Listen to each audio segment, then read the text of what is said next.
Grand father paradox. ఈయనే మా ముత్తాత, ఇదే మా వంశవృక్షం. బీడి కట్టల కోసం ఆస్తులని అమ్మేసి పేరు ద గ్రేట్ రంగారావు. అండ్ ఇదే కటిక పేదరికంలో బతుకుతున్న నేను. మా ముత్తాత మీద పీకల దాకా కోపం పెంచుకున్న నాకు ఒకరోజు ఒక ఐడియా వచ్చింది. వెంటనే ఒక టైం మిషన్ తయారు చేశాను. ఇంకా మా తాత పని పడదాం అనుకుని టైం మిషన్తో మా తాత బాల్యానికి వెళ్ళి మా తాతని చంపేశాను. కానీ ఎక్కడో తేడా కొట్టింది. అప్పుడే నేను రియలైజ్ అయింది ఏంటంటే, కాలాంతరం వెనక్కి వెళ్ళి మా ముత్తాతను చంపేసిన తర్వాత మా తాత, మా నాన్న అండ్ నేను మా ముగ్గురం అసలు పుట్టను కూడా పుట్టలేదు.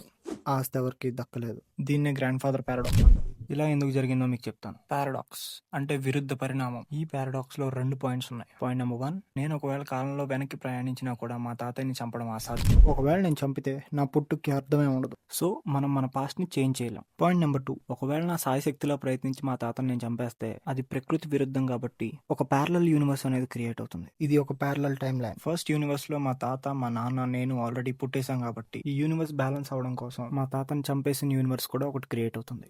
అందులో నాకు అసలు పుట్టుక అనేదే ఉండదు.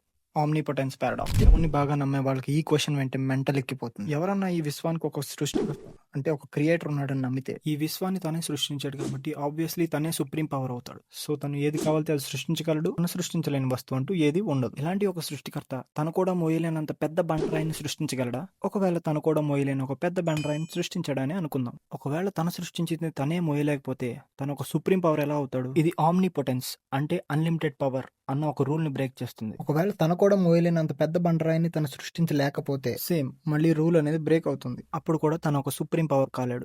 దీని గురించి మీరేమనుకుంటున్నారో కామెంట్ చేయండి. ఈ విశ్వానికి క్రియేటర్ ఉన్నాడా లేడా? Finally boot strap paradox.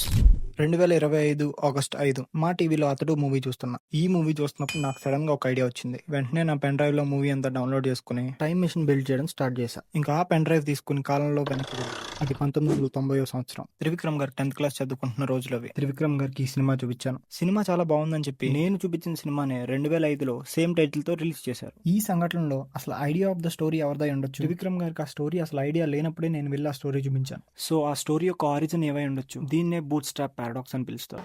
యాక్చువల్గా మనం ఏదన్నా ఒక ఆబ్జెక్ట్ని కాలంలో వెనక్కి పంపిస్తే ఆ ఆబ్జెక్ట్ కి ఒక స్టార్టింగ్ పాయింట్ అంటూ ఉండదు. ఉదాహరణకి పేపర్ మీద ఒక సర్కిల్ గీసి మీ ఫ్రెండ్ ని ఆ సర్కిల్ యొక్క స్టార్టింగ్ అండ్ ఎండ్ పాయింట్స్ అడిగితే చెప్పగలడా? ఒక సర్కిల్లో every point is a starting point and every point is a end point. So కాలంలో వెనక్కి వెళ్ళి నేను ఒకవేళ త్రివిక్రమ్ గారికి ఆ స్టోరీ చెప్పినట్టయితే ఆ స్టోరీకి స్టార్టింగ్ మరియు ఎండ్ పాయింట్స్ ఉండేవి కాదు. అంటే ఆ స్టోరీ ఎవరిచే రాయబడలేదు, అది ఎగ్జిస్టెన్స్లో ఉంది అంతే.